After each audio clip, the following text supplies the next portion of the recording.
Hello, welcome, good morning, bon dia, buen dia, good afternoon for colleagues in India. It is a pleasure for me, on behalf of all the Obrial Global team, to welcome you to this second session of our first edition of the Interregional Dialogue series, this time dedicated to bringing together India and South America to discuss internationalization of higher education. Couple of technical advices. We have Portuguese, English, Spanish interpretation. In the toolbar, you will find an icon for activate the interpretation. Please turn it on in the language of your preference. With this technical advice, I would also like to express our apologies to all the Hindi speakers and speakers of other languages all spoken widely all across India for being unable to provide interpretation. We trust you will understand this limitation and gently use the English or alternative the Spanish and Portuguese interpretation to this webinar. I would also like to thank colleagues at FAUBAI and at Symbiosis International University for the support in co-organizing this webinar, and also would like to express a special thanks to the higher education section of FICCI, and of course to the Indian University associations that have always been supportive to these interregional initiatives. Last two words for René Sigman and for Anita Patankar, colleagues at both at FAUBAI and at the Symbiosis International University, who are the real spirit, let's say, behind the organization of these webinars.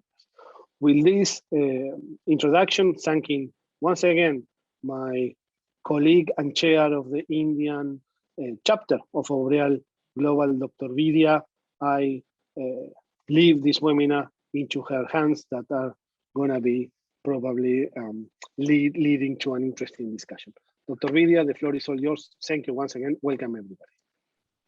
So thank you, Nicholas, for a wonderful introduction. And here we are again in the second episode of the Obrial Global series on internationalization of higher education, focusing on India and South America.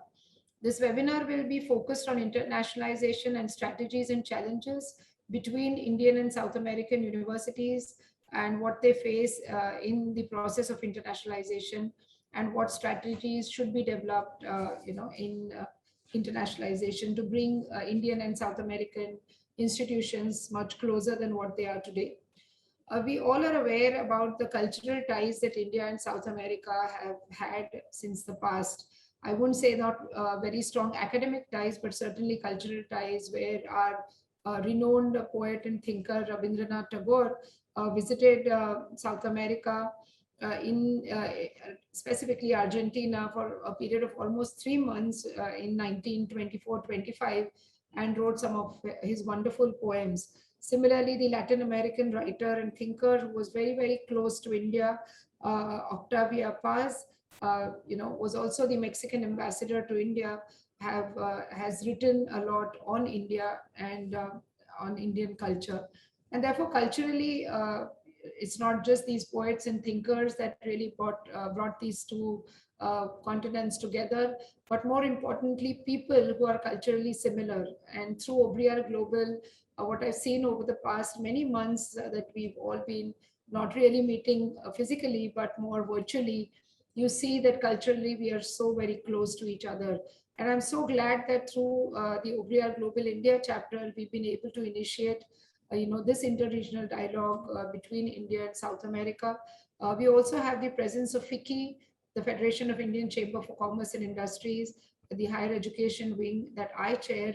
And FICCI has also managed to bring in a lot of our partner universities from South America, from various countries, to India at some of the annual FICCI meetings that we have every year.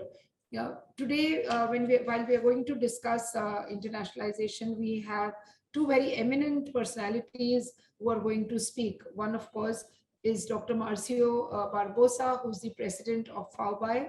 I'd just like to introduce Marcio. Marcio Barbosa is the president of the Brazilian Association for International Education, which is popularly known as FAWI. Is the International Relations Officer and Professor of French Language and Literature and researcher in comparative literature at the Federal University of Rio Grande do Norte, Brazil. He was the former president of the Brazilian Federation of Teachers of French and former director of the Council of International Relations Managers of the Brazilian Federal Universities. I also have today a very close friend and a colleague, and who's at a very, very important position, Dr. Pankaj Mittal, who's the Secretary General of the Association of Indian Universities. I'm sure all of us by now know what the Association of Indian Universities is, but it is a network of universities in India with a very, very large membership of Indian universities. And she has been the second woman secretary general of this association in the last 96 years. And prior to joining AIU, she's been serving the higher education sector, specifically university education, for more than 3 decades at the apex regulatory body of our higher education system in India, which is called the University Grants Commission. And Dr. Pankaj Mittal was also the former Vice Chancellor of Bhagat Phul Singh Mahila Vishwavidyalaya at Kanpur, which was the first rural women's university in North India. She's been a Fulbright scholar. She's a researcher. She writes a lot and very, very closely passionate about internationalization as what I am. And together we are trying to bring in this network of Indian universities to promote internationalization. And we are happy that we've been trying to do this for a long time, but with the support of OBR Global India chapter, I'm sure, and Vicky, of course, we will bring this into reality. And I'm very happy, Pankaj, that we are reaching far out, not just to our northern partners that we used to generally reach out to, the European partners, but now even to our partners in South America. So without further ado, I would like to go to the questions to our panelists.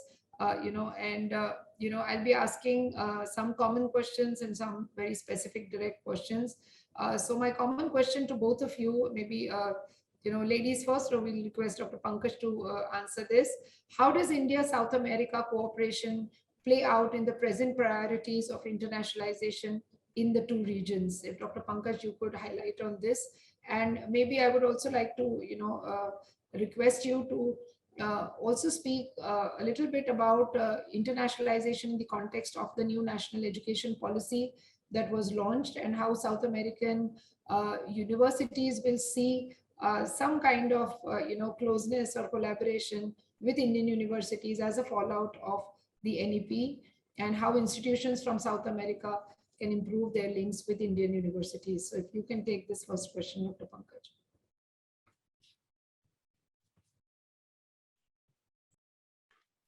Thank you, Vidya, and thanks for a very, very generous introduction. And thanks to Optical Network for inviting me here and giving me an opportunity to share my views with all of you. And now, if we talk of internationalization, I must say that after a long time, we have a policy in India which is giving a lot of importance to internationalization. I mean, this is the third policy of the independent India. And so far, none of the policies has given that much of importance to internationalization in what has been given in this policy. For example, we have been talking for a very, very long time. Rather, a bill also went to the parliament regarding establishment of campuses of foreign universities in India. But for the first time, the policy has very categorically indicated that the top 100 universities of the world are welcome to come and establish their campuses on Indian soil. So that is something very, very welcome step for the foreign service providers and for the Indian students who will be able to study in foreign institutions right in their motherland.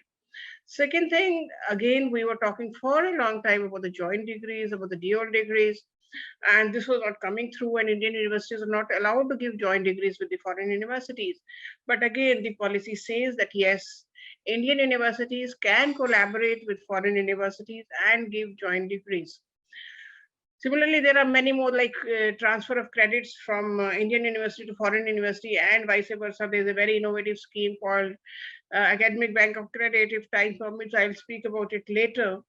And having small things also, like having international office in each and every university. I mean, you must be feeling that this is something very common, so very trivial, that every university should be having an international office if you are hosting international students. But that was not true for India. So many of our universities were not having international offices. So the policy again very clearly states that if you are hosting foreign students, you must have an international office.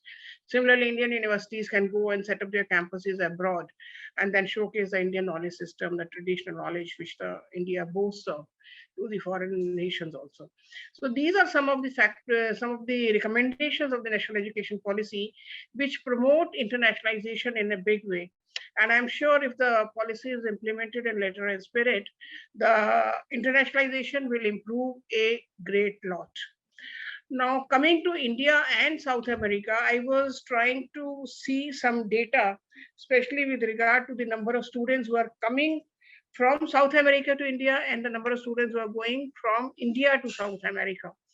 And the figures which I got was that the number of foreign students in India, means the number of students who are coming from South America to India, is only 76. That too, out of the 10 countries which are in South America, only 76 are coming to India. And how many are going out of India? In these countries, it is 417.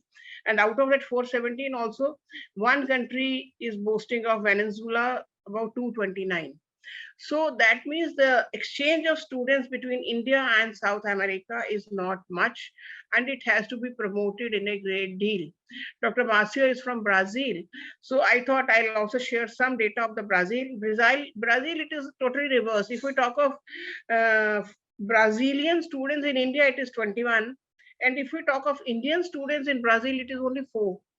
So this I have seen rather for the first time, that a country in which the foreign students are more, but Indian students are less. But generally what is happening in India is that, for say, we have something like, if you talk of foreign students in India, it is around 46,000.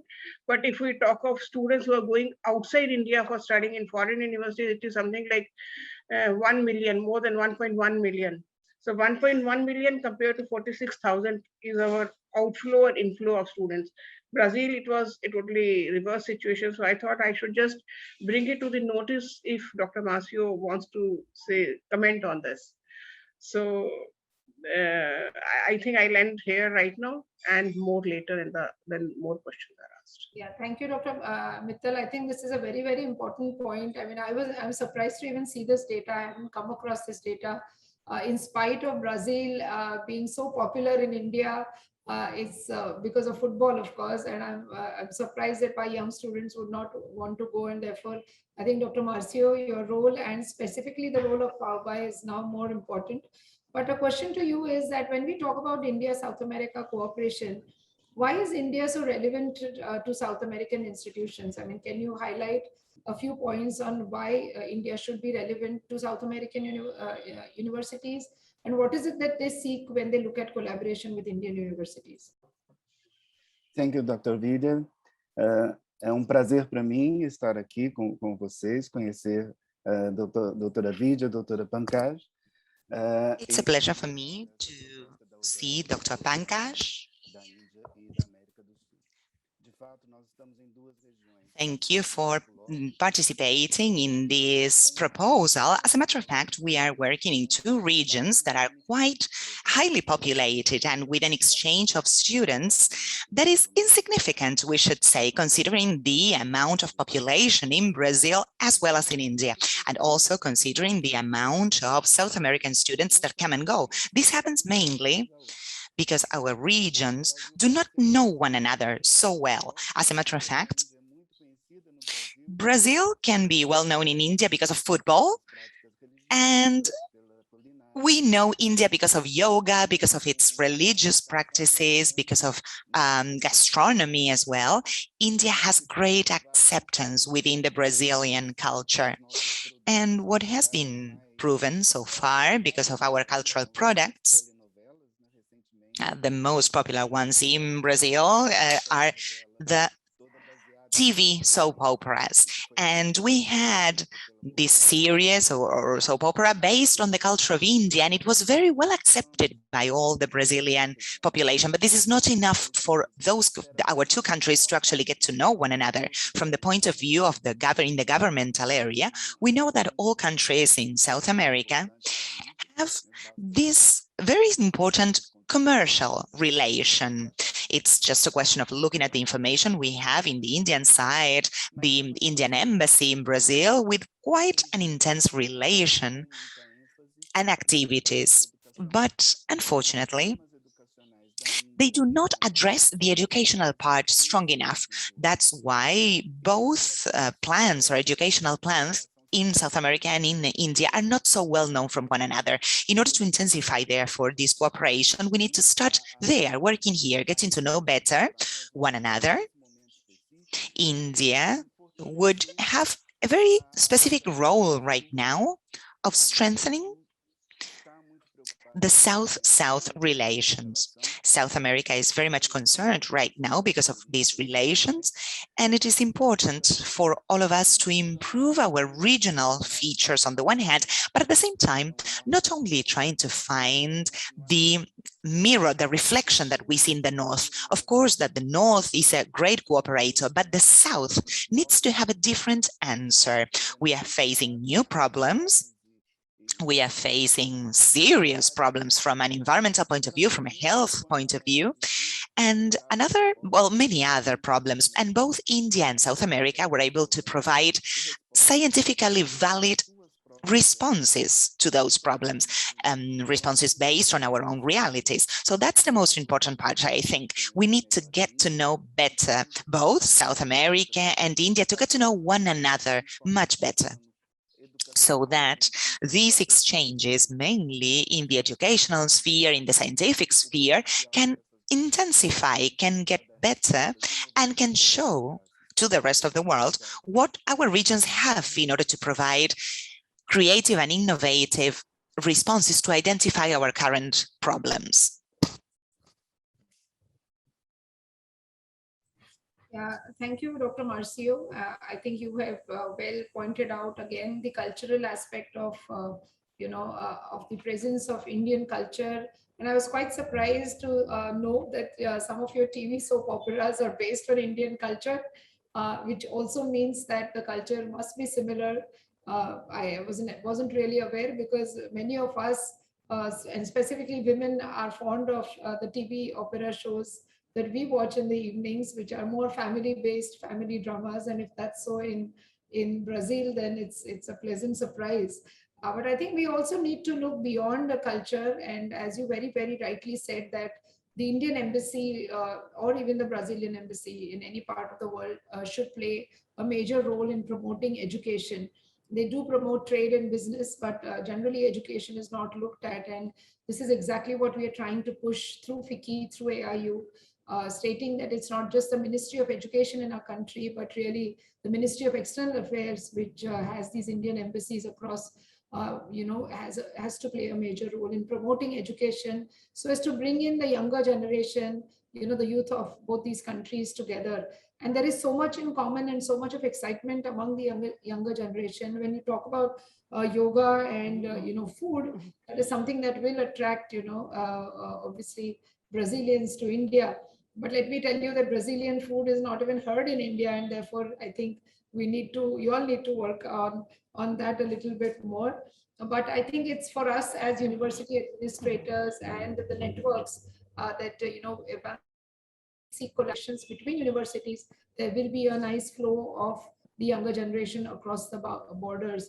I think one of our embassies in Peru, the Indian embassy in Peru, had a wonderful seminar, and I was quite surprised to see that there are a lot of Indians that are mentoring some startups in Peru. The IT industry is very strong, and again, education is not as strong as what the trade and business is. And therefore, I think let us work on this and bring in our partner universities closer to each other. My second round of questions, again to Dr. Mittal, would be about India and South America.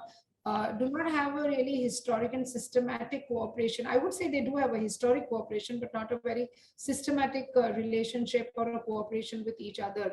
Now, how do you see opportunities, going forward in the area of, maybe joint research, joint programs, and now with the NEP opening up, can we really look at, creating some synergies with faculty members from across the borders, bringing in academics and research together?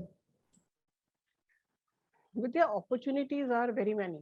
I mean, there are too many opportunities of internationalization. It is not only in terms of student exchange, which I was talking right now, but also in terms of, say, faculty exchange, joint research projects, semester exchange, curriculum exchange, then maybe some lecture exchange.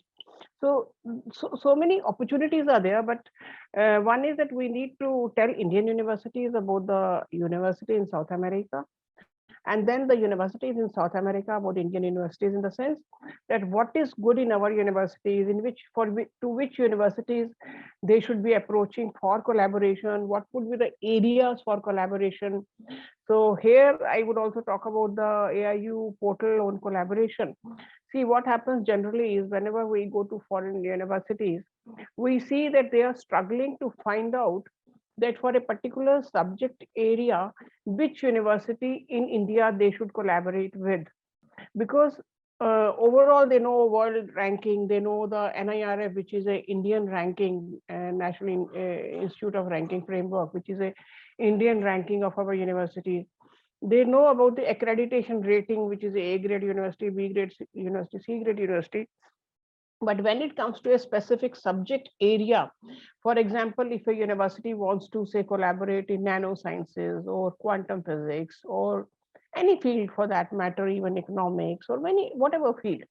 So they really do not know, sitting in those countries, that which Indian universities we should approach, which Indian university would be good in this area, which Indian university would be responsive to our invitation. So what we are trying to do at AIU, because I told you that Association of Indian Universities is a network of about 860 universities. We have around 1,000 universities in India. Out of 860 universities are the members of AIU.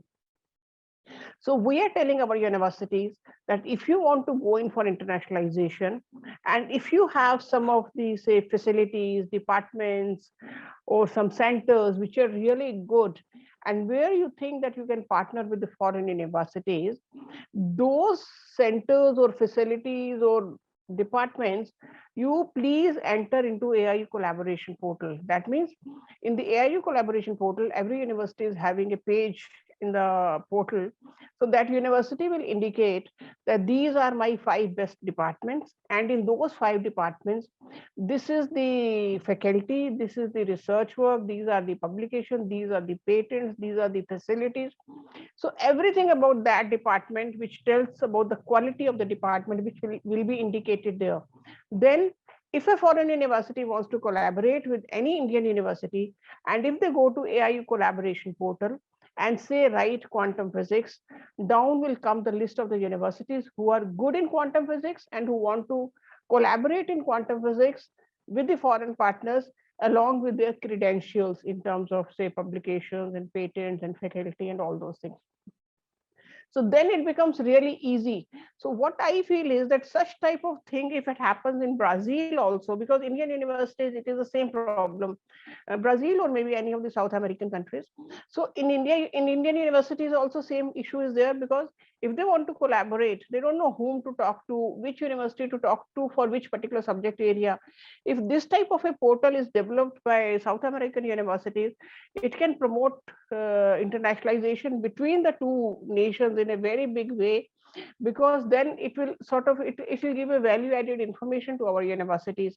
And the partnership can be in many ways. It could be like, as you were saying, any type of collaboration, student exchange, faculty exchange, semester exchange, research partnership, teaching partnership, even learning pedagogy from each other, using technology for teaching. I mean, there are so many fields. After pandemic, we know that there are so many ways in which we can partner with each other, we can learn from each other, we can see the best practices of each other, and then that learning can take place. Therefore, it is very important that we are more forward looking, we are more we do more of networking, and there is some central agency at both the places which is helping the universities to go ahead to partner with the foreign universities. So that's an excellent, news or suggestion that Marcio, I think Dr. Pankaj has given. And if through FAUBI, you could develop this kind of, approach where maybe a portal can be developed and we could even map the universities depending on their strengths or focus areas, then we can probably, it will be much faster to bring them together to, not just the students who can be mobile for maybe semesters to India, but even faculty members. And I think even joint research programs would be developed, because say a university is good in nanoscience and nanotechnology and another Indian university is focused on the same area, we could proactively bring these universities together. So maybe FAUBI can think of developing such a portal. So would you like to comment on this, whether you already have something like this, or would you like to create a portal similar to what the AIU has created? Thank you, Dr. Vidya. Sim, é muito importante esse pequeno levantamento que a doutora Pankaj faz. Essas áreas. What Dr. Pankaj is saying is very important. These are areas that raise a lot of interest in South America, and FAUBI could have a very important role by trying to establish policies to promote higher education. FAUBI plays this role within the Brazilian education system by trying to promote education abroad. So what we do is have a fair to present and introduce our universities. And we have a fair in Brazil. And in this fair, universities can show what they are developing in the area of research or the characteristics of those universities. And that has helped us a lot in recent years. We did this before the pandemic, and we tried to keep this kind of relationships and connections by showing that our universities are not only FAUBI members, because we have over 200 members in FAUBI, but what we want to show is how the Brazilian education system works. So it's not only about nanotechnology, but also we would like to promote other areas of interest, such as computing systems and so on. And this could be related to the areas that are being developed in India. And FAUBI can cooperate and collaborate with other associations in South America. We are already collaborating in a local initiative that is known as ILACHI, that is an initiative for the internationalization of higher education in Latin America, that includes countries in South America, but also Mexico. This relationship that we have with other countries and with universities to show how the education system works in Brazil, by trying to promote different networks of to promote internationalization of higher education in Latin America can be helpful also with to our relationship with India. So we can identify together those universities that are already participating in these networks, those that have already produced more knowledge, that have published papers. We are already some universities, we have already some universities that are cooperating with India already. So what we can do is to summon these persons so that they can participate in the meetings that we are going to have next year. We will have the fair of FAUBI next year, and we can discuss this later. So Dr. Marcio, I'm sure there will be a lot of interest from Indian universities, to visit Brazil and attend the FAO Fair. I hope it is not just in person and it's both virtual as well as face to face, because hopefully by I guess it is in November of 2022. That is what I've heard. No, Sorry, April April, of yes. 2022, right? April. So, and still the fear of travel would still linger in our minds, and therefore I think you should also be open to a blended version of the fair or the conference that you propose to have. But I think what we could do through Obrial Global, AIU, and FAO, maybe have a few common sessions where we can actually bring in Indian players, from Indian universities as well as South American universities on common platforms, because I always believe that it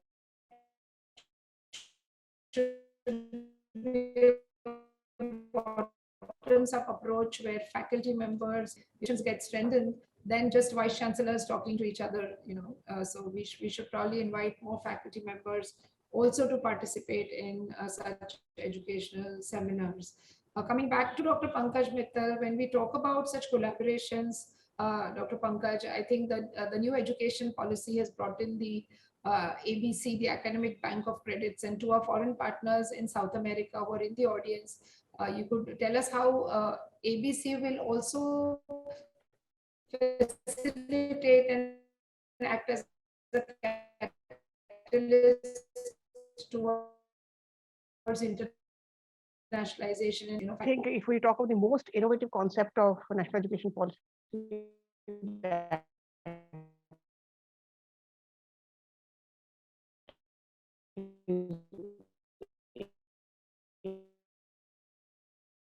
ABC, a type of which can be redeemed into a degree later. So what is ABC? That in ABC,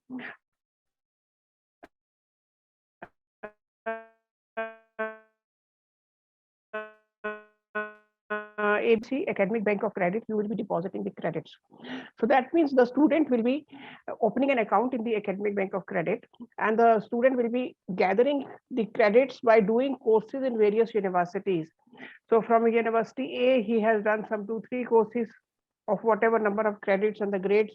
So he goes with the certificates to the ABC, and ABC will, in the account, those credits will be deposited. So student keeps on depositing the credits from various universities.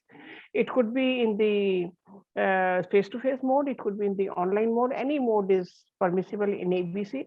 So once the student keeps on sort of accumulating the credits in the account, and once he has the threshold number of credits, for example, suppose he has 200 credits in his account, and for a degree, generally undergraduate degree in India, we need something like 120 credits, then he can go with the 120 credits which are relevant in a particular core area. Means, for example, if he wants a degree of BSc Mathematics, so whatever are the core courses for getting a degree in BSc Mathematics, if he has done those courses plus other courses, and the total is 120 credits, he can go to the university from where he has done the maximum number of credits and tell them to redeem these credits into a degree, and the university will redeem it into a degree, and the student will be left with the remaining credits. Means out of 200, 120 will be debited, and only 80 credits will remain in his account, because 120 he has used for redeeming it into a degree. So see the flexibility which is available to the students in this manner. They are able to do any course of his choice, because in India till now there was whatever bucket system, that if you pursue a particular program, you can do only these 10-15 courses, not many. If you are pursuing another program, then another set of 20-30 courses you can do. But right now that bucket has become such a big bathtub in which he can do something like 1,000 courses are there, and he can choose any course, and the student is able to pursue the passion, whatever he or she wants to learn. If with physics she wants to learn music, if physics she wants to learn economics, history, Hindi, English, whatever they want to learn, they can learn, and they will get credits, and they can be redeemed into a degree. And they've got a lot of flexibility of the mode, like they can be joining online programs, they can be joining face-to-face program. They have a lot of flexibility in terms of time over which they can be doing the credits. Generally in India, there's a fixed time span, there's a rigid structure within which the student should be studying. Like these 3 years, you should be completing the degree. These are the courses which you can take, and then you will get a degree. But here he is having total flexibility of choosing multiple universities, multiple modes, multiple number of years also. Like whenever they want to finish, they can finish as soon as they do a certain number of credits that can be sort of counted for the degree.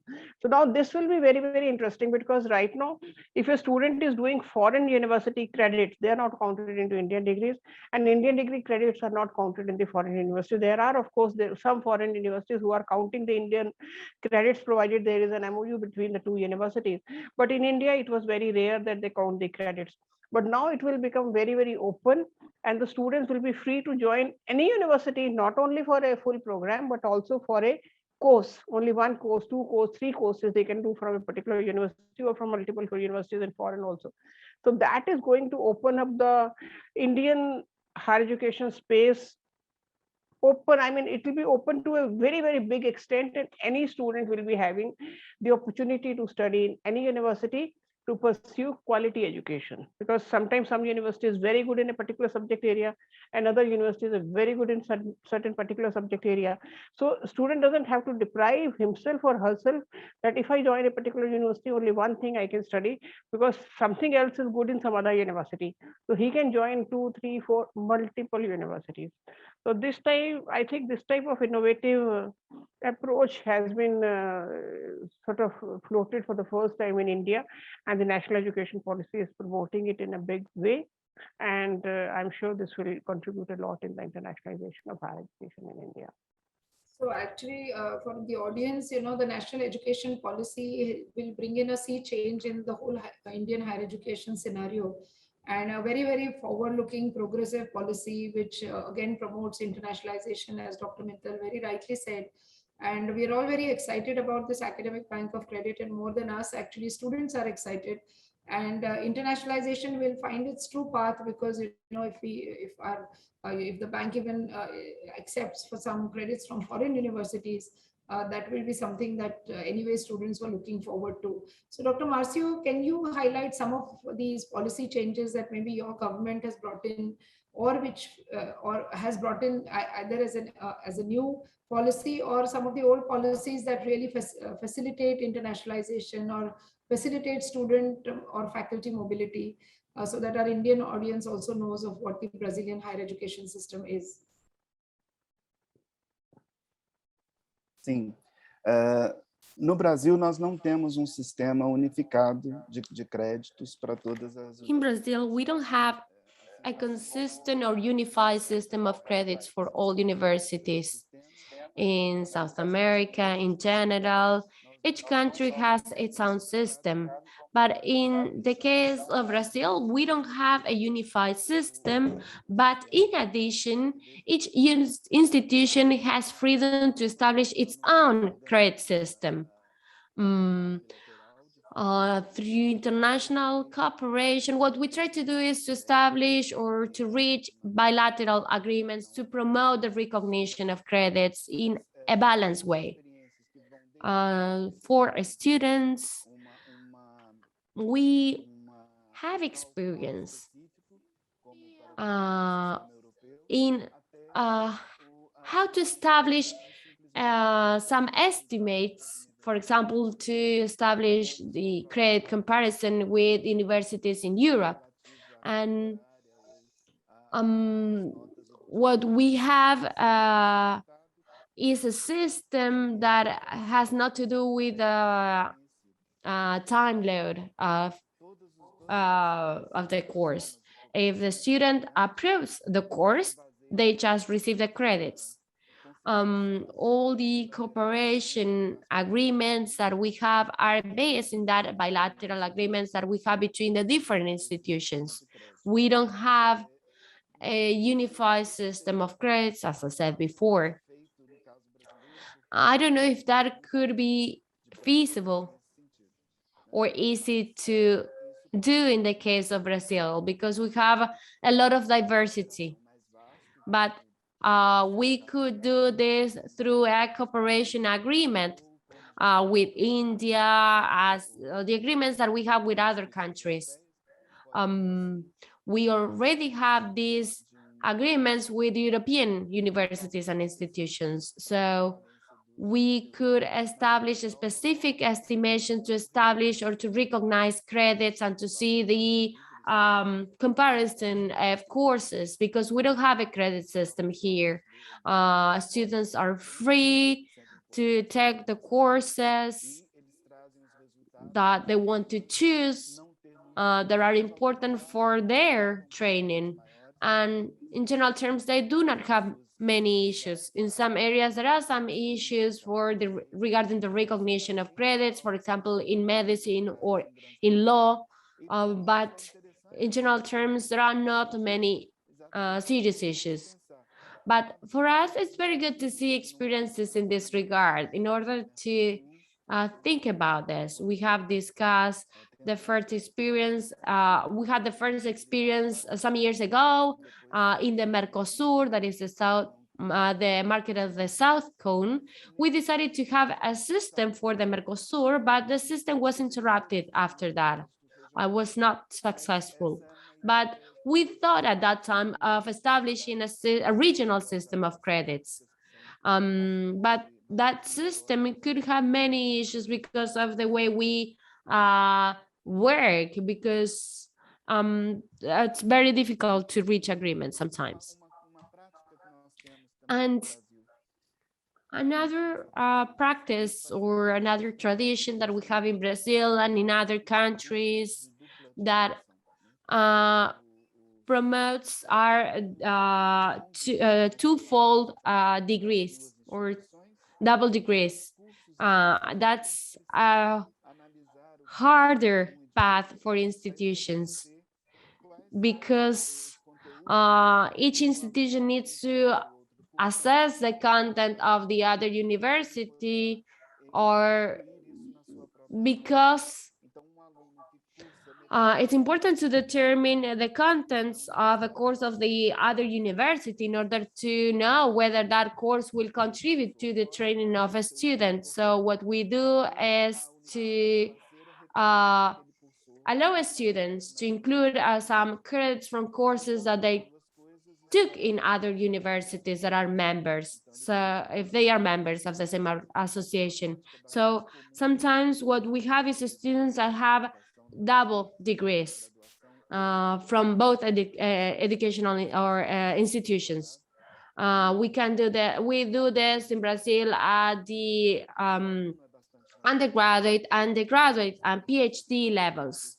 And this has lead to positive results. For some people, that is an advantage because they can use the experience of both universities. And depending on the planning of the courses, they can receive both diplomas or degrees. So I think this was a challenge, and even in India, if you see, it has been a challenge for giving, coming on a common platform of credits in, because we have a very complicated structure of the higher education system. So we not only have public universities, but we also have self-financed or private universities.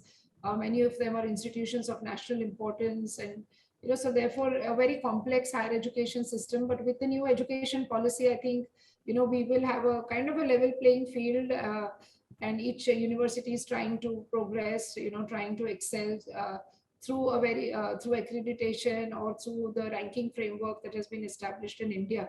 So I think we went through the same challenges what you all are going through. But yes, with the new education policy, we would also see dual degrees and joint degrees. We don't.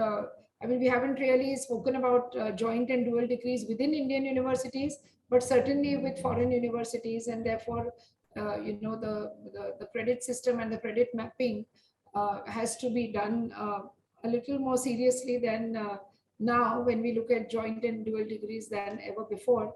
And here again, AIU has played a major role in giving credit equivalence. Now that also was a challenge, when a foreign student, say a student from Brazil, wants to spend a semester or do a year's work here in India. How do you give credit equivalence to what credits he has accumulated in his post university? So these were challenges that we faced and we will keep facing. AIU has been really proactive on this.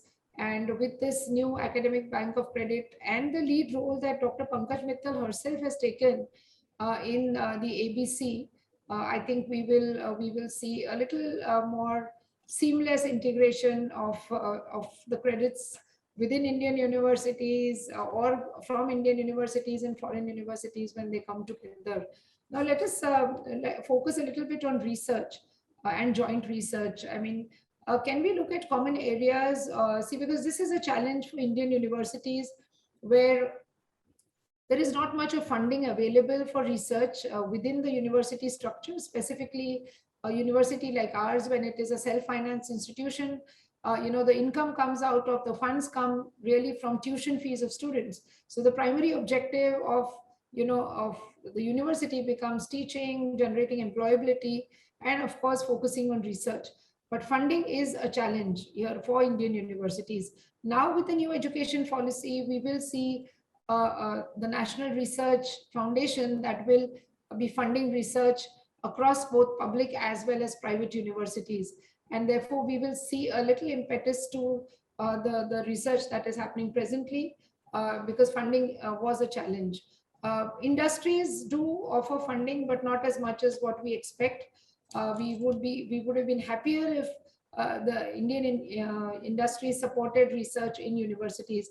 Now, if Dr. Pankaj Mittal, if you can talk a little bit on this, how the NRF is going to, help, generate or increase the research output of Indian universities. How can we bring in industries closer to institutions? And then Marcio, if you can focus on the whole research ecosystem in Brazil so that, our academic friends who are listening to us will know about it. So Dr. Mittal. Okay, thank you, Vidya. Research is, of course, a very, very important dimension because teaching, learning, and research go hand in hand. So far, research in India has been funded by multiple institutions. Like there is Department of Biotechnology, there is UGC, there is AICT, there is Department of Science and Technology. So multiple, even Indian Council for Agricultural Research. So multiple institutions are funding research, but then they are funding research only in case of public universities. Private universities are not getting any funding, apart from a small grant which maybe DBT or DST is giving under FIST to some of the private universities.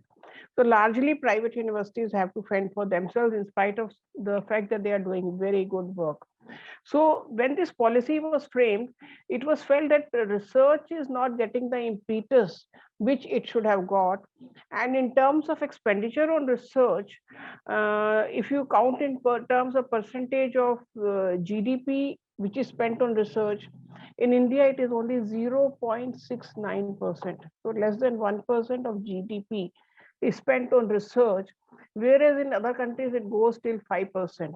So therefore, the publications of India, the number of PhD students, the number of patents, everywhere we are seen behind. I mean, maybe in terms of, because India is a large country, therefore in terms of number, it is, I think, at number 5 in the world. But if you see the quality of research and if you see the ranking in terms of citations, it is far below, just because the funding is not the only factor. There are many more factors which affect the quality of research, but funding is of course one of the major factors. So the policy very clearly says two things. One, that it will be funding good research projects, and there will be a central agency called National Research Foundation which will be established, which will be funding both individual as well as institutional research, both for private as well as public universities in a challenge mode. Because in India we have two types of grants which come from the government. One is grant in aid, which we call maybe the funding for the faculty positions, for maintenance, which is given to almost every university which is a government university. irrespective of the performance. But then there is a challenge mode funding, competitive grant, which is given only if your project is good enough to be funded. So that challenge mode funding, now the NRF is opening the platform both for private as well as public universities. And the second advantage with NRF will be that it will be a consolidated platform, in the sense that there won't be any duplication of funding for research, because sometimes the same project, one organization is doing same project, some other person is doing, and maybe there are instances where for the same project multiple grants are taken. Therefore, to avoid that, it is said that there will be a central agency in the name of National Research Foundation, which will be giving a lot more funding. That 0.69% will increase much more in future, so that the funding to research will be more. And also they will be guiding, I mean, that will work like a mentor, or that will work like a organization which will promote research in many ways apart from funding also. So both individual as institutional funding will be done by a central agency called National Research Foundation. The amount of funding will increase, the scope of funding will increase to include both private as well as government institutions. And the funding will only be in a challenge mode, to ensure that only the quality research is funded, not that any type of research which may not be good research is funded. So a lot of emphasis will be given on the quality of research which is being conducted. Also, it is also felt that for a country, like for a nation, there are some areas which are more important, which are the thrust areas for the nation. So there will be focused funding for those thrust areas by the National Research Foundation, so that if country as a whole wants to develop something, some product, some patent, something, or some innovation, some research in a particular area is required, so that should get a specialized funding. So that focused research funding will also be done under the National Research Foundation. Thank you, Pankaj. Dr. Marcio, how is the research ecosystem in Brazil, and any specific efforts that you think are undertaken to promote research? Sim. No Brasil, nós temos quase toda a pesquisa realizada nas universidades, e sobretudo nas universidades públicas. In Brazil, out of all the research conducted, mainly in public universities, well, there is some kind of research that, of course, all universities need public financing. It is positive on the one hand, but it is complicated on the other hand, because this public funding happens in two ways. On the one hand, directly from the federal government, where we have the greatest problem, because we are tied to unforeseen cuts in funding, such as the one that is currently happening, because all the budget for science and technology and for innovation has been cut short, almost 90% of it, I should say. It's absurd. Those are absurd figures. But the large discussion nowadays in Brazil, in the media, is to try to revert, to change that situation. In addition to the funding by the federal government, there is also funding by the organizations that support research, which are state-based. So the states that are further developed with greater economies, they have foundations that are better prepared to provide this kind of funding or support. Those foundations help so that we can invest in research. Now, in terms of industry and companies, there have been some cases, mainly after the update of our legislation about the public-private relation in terms of research. We currently have a science and technology framework for this in particular, for this kind of research in particular. However, this is quite complex for public universities. It is much more difficult for public universities in Brazil to keep a cooperation with a private company.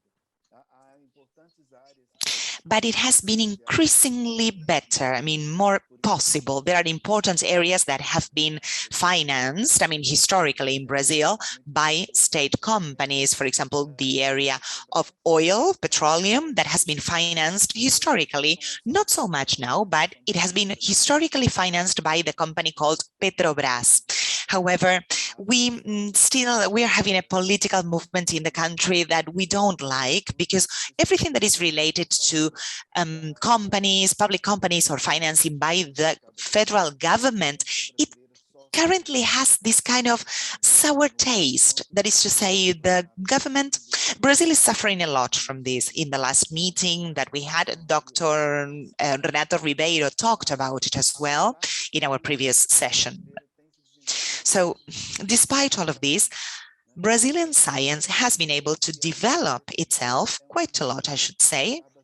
I don't know whether the adversity is a drive for us. I mean, if it is a further motivation, but it is like in true terms, it is not helping in order to fight one of our greatest problems, which is the same problem that you have in India, which is, as a matter of fact, to be able to hold these funds, to keep this financing and these funds, because you know that we have very well prepared people, great professionals that worked in our universities, that worked conducting cutting edge research projects. The case of Science Without Borders, which was an internationalization project, more and more professionals of our country flee the country because the situation in Brazil has suffered a lot because of the lack of financing. Therefore, we do have some kind of financing, we do, but we are suffering from these political backlashes. The Brazilian science continues advancing, nevertheless. In the universities we currently have, in 2 large universities of Brazil, we are conducting research about the vaccine for COVID. So mainly about one vaccine manufactured in Brazil for COVID. So the university has an important role, and there is also this kind of cooperation in terms of education in the field of higher education that brings investigation, that brings more research, and that also fosters cooperation among different countries, cooperations that are not only made by means of commercial interests, they are based on scientific academic cooperation.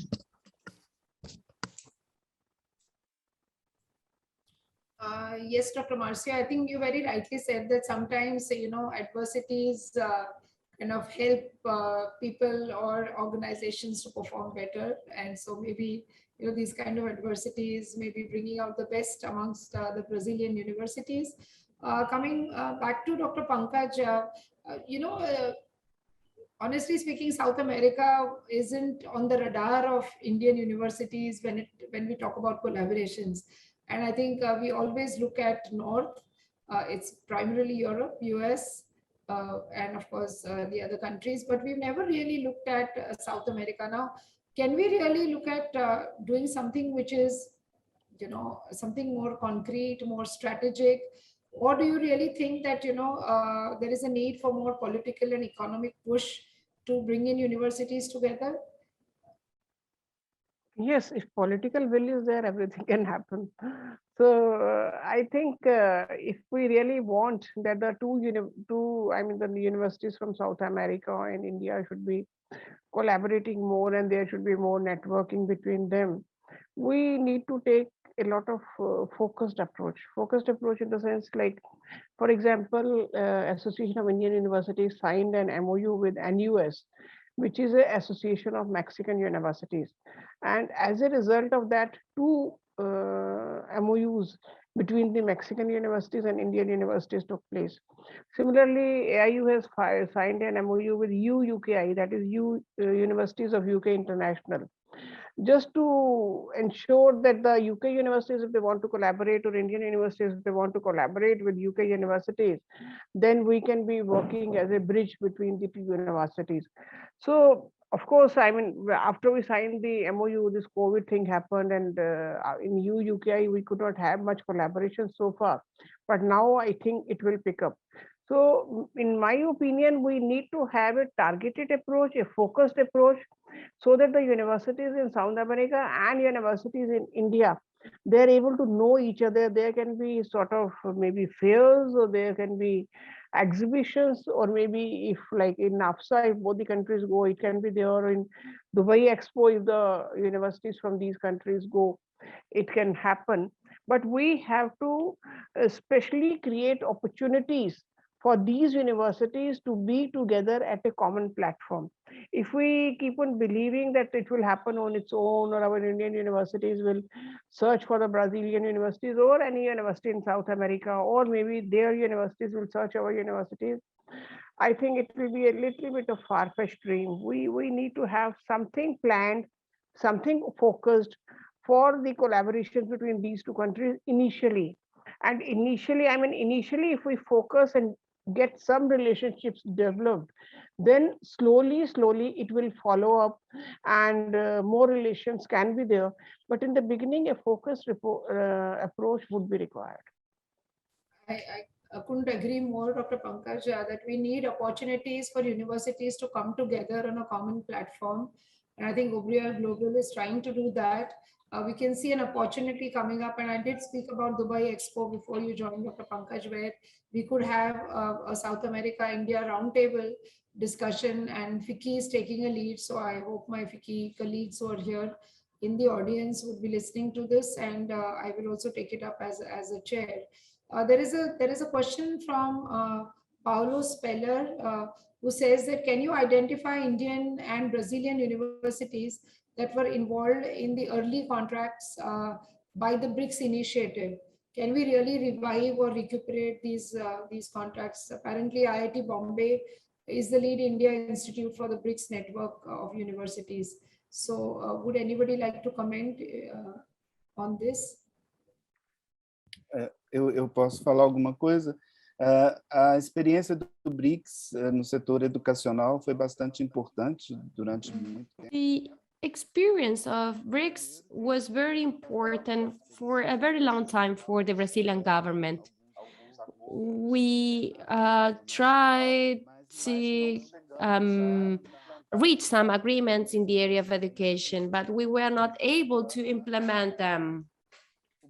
We didn't have any successful experiment, let's say. So BRICS are very important, not only on economic terms, but also culturally speaking, because they allow countries to know each other.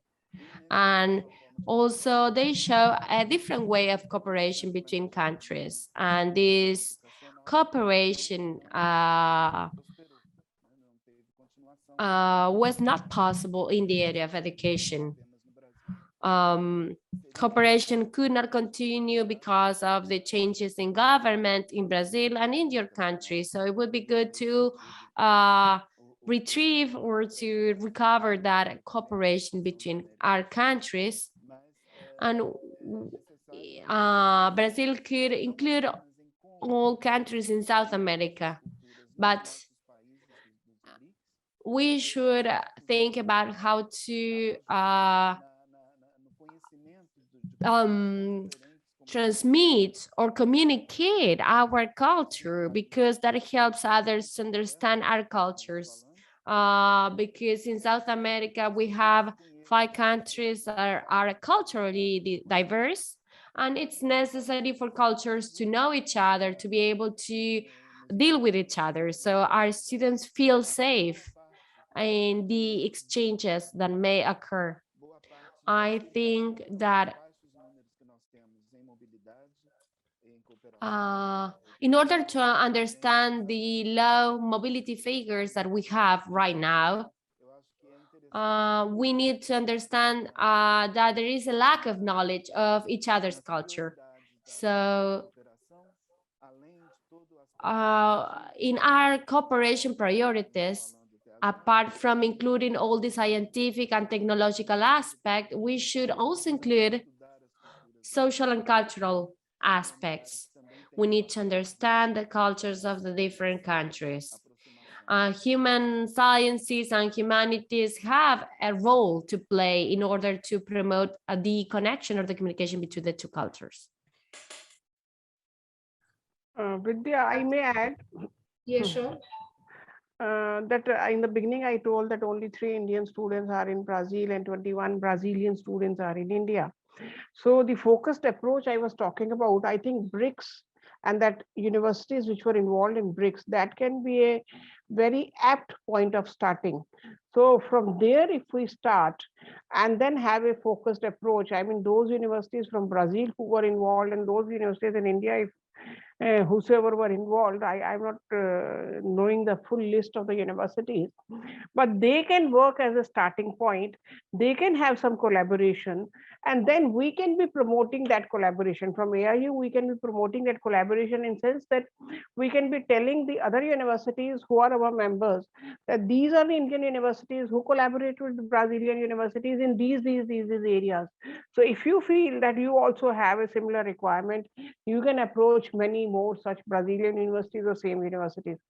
So somewhere we have to start. Unless we start with a focused approach, in my opinion, it will be another webinar in which we are talking so many things, but then ultimately on ground level, nothing happens. So we have to take a focused approach then only, and this can be an excellent starting point. No, I think both of you have very well encapsulated not just the information about each other's higher education system, but more importantly, how a focused approach should be created to bring universities together. And I think this will be a great starting point for each one of us. We have at least 5 networks here. We have FAUBI, we have FICCI, we have AIU, and of course the common link between all these is of course our Obriel Global network. So I think through this we should bring in and see a definite change. I mean, if we look at numbers being changed from just 4 students to maybe 40 and from 21 to 210, that's when really a positive fallout of such webinars will be perceived. So I would really like to say that Dr. Marcio and Dr. Pankaj, thank you very much for a wonderful discourse. And I think we covered almost all areas of teaching, learning, research. And as Dr. Marcio and Dr. Pankaj very rightly said, that it is the cultural ties finally that bring in people together. And we need to expose the culture of, both the counterparts of the Indian culture to South America and the South American culture here, as what happened in the past when I quoted Rabindranath Tagore and the famous thinker and poet Octavia Vaz. So we need to bring in such thought leaders also from both these regions to develop a really great interregional cooperation. I think Nico, if you're here, and Dr. Raman, if you are listening, I think Obriel Global has a much greater responsibility than ever before. For Nico, you coming from Argentina, this should be your 1-point agenda now to bring in Indian and South American universities closer. We can see a change happening by just bringing in so many academia together. Right today, this evening's discussion and what happened on the 8th of October, and we're going to have a series of such sessions. And I think by the end of December, at the Dubai Expo, I would be happy if we can have at least a roundtable with, South America and India, so that will be a culmination of, what we've done in the last 3 months. So thank you very much. And I will now hand over to my friend Nicholas for the concluding remarks. Gracias. Gracias, Dr. Vidia. Como mencionaste. Thank you, Dr. Vidia. As you said that I'm Argentinian, I'm going to speak Spanish. I would like to thank all of you for participating today. And I would like to take this opportunity and Pankaj and Marcial's reflections on credit system to let you know that on November the 19th, we will have the next webinar on India and South America cooperation. And on November the 19th, we have a webinar on research. And as Pankaj mentioned before, I'm sure that the conference in April of FAUBI and the activities of Symbiosis in Pune in April and the fair in Argentina next November 2022 could be a great starting point so that the members of Obriel and the members of the the Association of Indian Universities and FAUBI, so that sister organizations can gather and start discussing and find spaces of cooperation. I would like to thank all of you, and I want to apologize again for not having interpretation into Hindi or other of the languages that are spoken in India. I think that that would help South Americans to understand the huge cultural diversity in India. I would like to thank all the audience. I would like to thank Vidya and her team for their constant support, and also all the members of Obria Global. And also I would like to invite all of you to the next webinar that will be in November. Good afternoon, good morning, and goodbye. Thank you. Bye-bye. Thanks a lot. Thank you, Marcia. And it Thank was you. an absolute pleasure participating. Thanks, Vidya, for excellent moderation. And thanks, Marcio, for your excellent comments, and Nicholas for initiating all this. Yeah, Thank so you we are both. making nice new friends, Pankaj, from another part of the world. So it's nice. Yes. Sure, thank you. It was a pleasure. Thank you, Marcia.